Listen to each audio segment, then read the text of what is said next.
What's going on, guys? Colby's Tech Reviews here, and today I'm actually going to be doing a video about what is on my iPhone 7 Plus.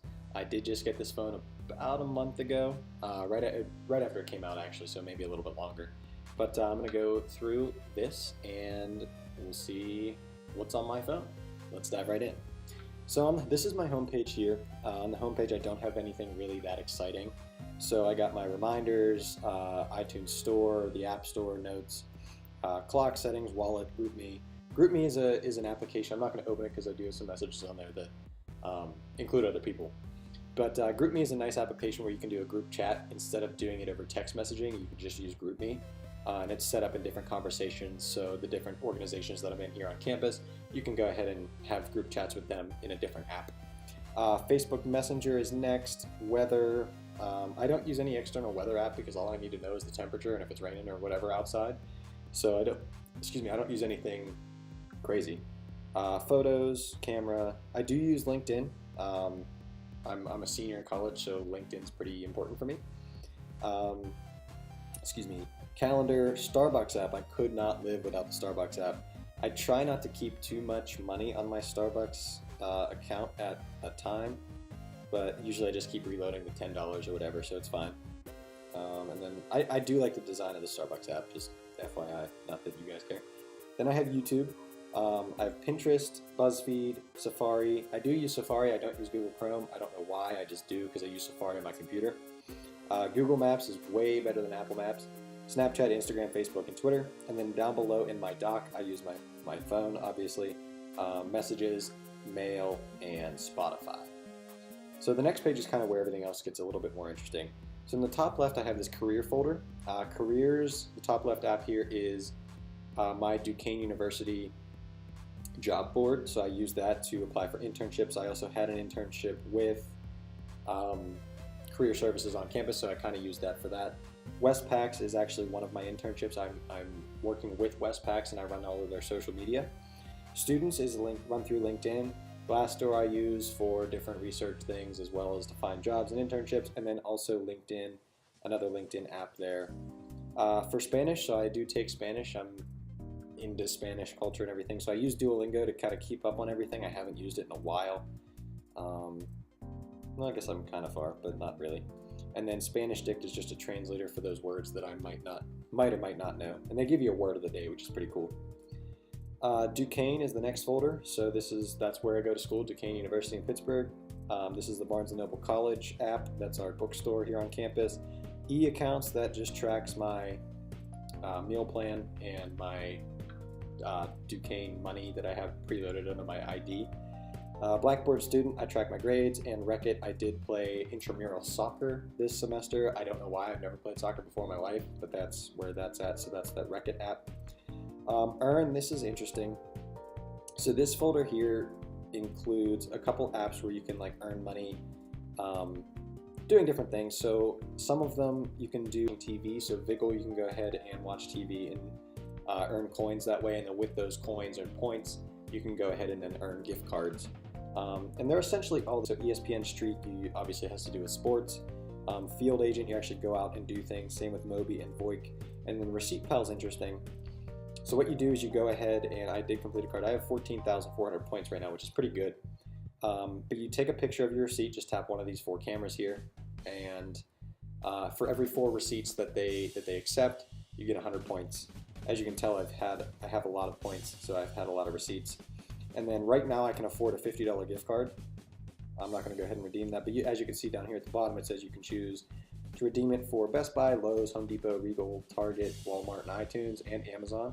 But I'm probably going to wait. It's just kind of like a nice little savings, so if I do decide to go ahead and cash out, I'll probably wait till I get that $100 gift card and probably use it on Amazon. Possibly towards a drone, who knows. Tickets, so this is where I buy some of the tickets. So Cinemark, I have a Cinemark movie theater right by my house. Fandango I also use for when I'm not going to the Cinemark. Sometimes I even use Fandango when I am going to Cinemark. Cinemark I also have a points account with.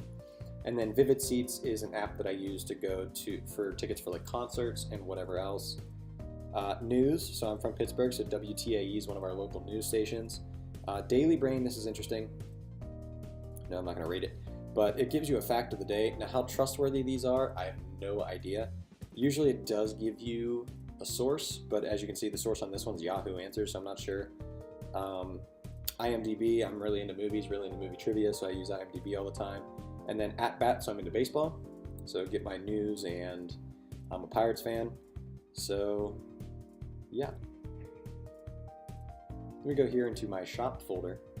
I have the Target app. The Cartwheel app's interesting. So this is run through Target, but it gives you different deals on different products that you're looking for. And you can open it up, and as you can see, of course, it's going to be slow right now. But you can get different coupons for different things whenever you're shopping. Old Navy, Best Buy, Etsy. I use Etsy all the time just because I'm into that sort of thing. I like arts and crafts, I guess. I don't know, that's weird to say. Amazon Seller, I've sold a couple things on Amazon, like the old textbooks from college. The Apple Store app, Amazon, eBay, these are all pretty self-explanatory. Tanger Outlets, that is a mall outlet that we have close to my house. Well, I get like 45 minutes away. Simon Rewards, we have Simon Malls here in Pittsburgh, and then American Eagle Outfitters. Then I have Citizens Bank is my bank. PayPal I use, and AdSense to track any advertisements or my YouTube account. So this is my favorite one, food, obviously. Dunkin' Donuts, I have rewards with them. I can order Domino's from here.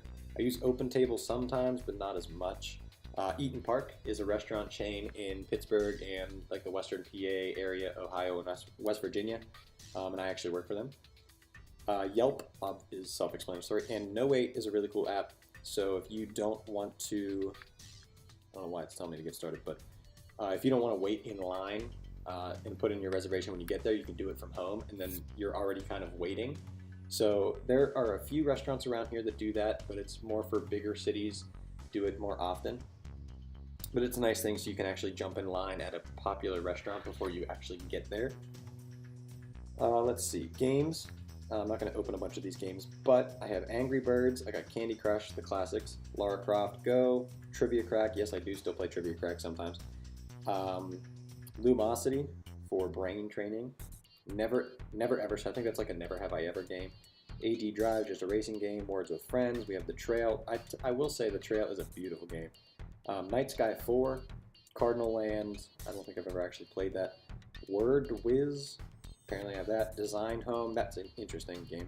And Two Dots. So those are the games that I have. Some of them are actually like free from Starbucks or whatever. And then in my humor app or folder that I have iFunny, Reddit, The Chive, FML, and Tumblr. Storage, so I do use both Google Drive and Dropbox. And then I also have in here Google Docs, Google Slides, Google Sheets, and Google Photos. Chrome, I do have Chrome on here just in case that I decide to use a different browser. Sometimes things don't work in Safari as well, so I do use Chrome occasionally. Shazam, in case you're that song that's playing in the background is. I do play guitar, so I have a Guitar Tab app for, I think it's Ultimate Guitar Tabs. Redbox I use whenever I want to rent a DVD. Usually I use Netflix, but you know if Netflix doesn't have something a Redbox does, I go ahead and rent it. Calculator, Zillow because I like to look at houses. Day One. So Day One is a journal app, and it does use Touch ID. I got this for free, but usually you have to pay for it. They do have a Mac app as well. But I kind of just write stuff in there that I want to write down, I guess. It's nothing crazy important.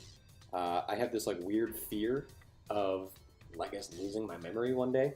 So I type in different important things that have happened, and you can put photos in there. So it's kind of like a diary app, but it's not as weird. Behance I use. I do have an Adobe profile, so I haven't logged in yet, clearly because I don't use it on my phone too much. So I do have an Apple Watch as well. So there's my Apple Watch app, my health app, activity. iHydrate is cool.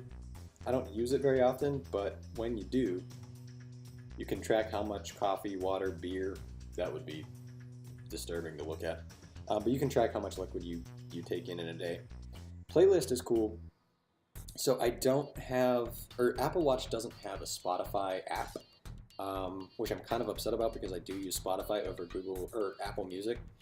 So Playlist is an app that actually logs in with Spotify, and you can play your playlists from your watch. So it's kind of like a third-party Spotify app.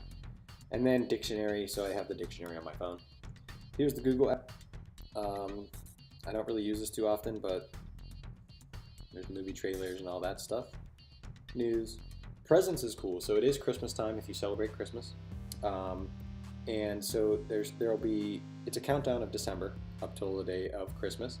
And the first day, it gives you a new present every day. So the first day is a Christmas music playlist. So I did it in Spotify, downloaded that. The second day was a free game. Third day, let's see, was wallpapers, I guess. So you get different prizes or presents every day. And they're nothing too crazy, but it's kind of interesting. Something to keep the Christmas spirit alive on your phone. Hooked is a really interesting app. I'm into reading and stories, so this here, it's set up like chat, but it's actually a story. It's telling you, so people write these stories in this form, and it's all set over like text. There was one, and you can go to the different stories here. Oh, nope, I lied. Oh, here we go. So all these different stories here, and they're all free. I believe the app is free. So you can just click on any one and it'll start the story. So it's pretty neat. Just click next, and you do only have like a certain amount of clicks, and then you have to wait another hour to get farther in the story. So that's why it's free, but it's fine. Here's Extra. So this is just my Apple Extras. iBooks I don't use, Find My iPhone, Voice Memos. These are the things that I don't use on a daily basis. Apple Music I really don't use. Home, I don't have any smart enabled things yet because I still live on campus and they don't work with the campus Wi-Fi at Duquesne, but I do plan on getting a bunch of stuff once I move out. Contacts, videos, and FaceTime. Health, this is something I wish I used more often, or at least I should use more often, but it's a 30-day exercise thing, and it has different things. So this is the abs. You can do 30-day push-ups, squats, all that stuff. So it's interesting to do, or I guess look at, because I don't do them. Navigation, I have Lyft and Uber. They're essentially the same thing. Probably you're gonna fight me on that, but essentially for what I use it for, they're the same thing. And then Go Mobile Pittsburgh is the app that you use to pay when you park. So we have those, instead of using like traditional parking meters of coins, you have the electronic machine that you pay with a card, or you can pay with the app. So it has a zone number, you just enter that and you enter your license plate in there. Social, so I have Layout, this is for Instagram. Bitmoji, I do use Bitmoji. Let's take a look at this. Here's my Bitmojis. That's kind of funny. And Postbot, Postbot's really interesting. It tells you, so you log in through your Instagram account, and it tells you what time of day you should and shouldn't post on Instagram to get the most likes or comments on your pictures, which is kind of interesting. I use it more in a professional sense because I do run social media accounts for different organizations. So I use it more in their sense than mine, but I'm logged in right now with mine just to try it out. Photos, so I do edit some photos on my phone. I have Snapseed and SplitLab, and this app here, Confetti, in the middle is, I'm not going to enter my phone number, but what it does, it actually creates little like photo infographics and stuff for you, and I think you have to pay for the different ones, but it's still there for, I use it for inspiration because I can create them on my own. And then traveling, I have Airbnb and Kayak. iTunes U, I don't think I've ever used iTunes U, but I guess I want to. I do have Apple TV. Again, it doesn't work here at school, but I have Apple TV, it's at home. Slack is a social media kind of. So what Slack does, it connects you with a group of people, and you can go ahead and chat with them. I don't want to open it because I do have stuff for class on there too, but you can go ahead and chat with different groups of people over Slack, and it's like a kind of like a Google Docs where it's all live, but it's set up more like a Twitter social media type of feed. It's pretty interesting. Verizon, that's just to manage my Verizon account. And Viewer 2.0, there's this thing online that you can create an app, and I haven't done it yet, but once you create the app on your computer, you can go ahead and preview it on your phone with that app. So that's pretty much all I have on my iPhone 7 Plus. Let me know down below what you guys recommend, if you have any app recommendations or anything like that, and I'll see you guys in the next video. See you later.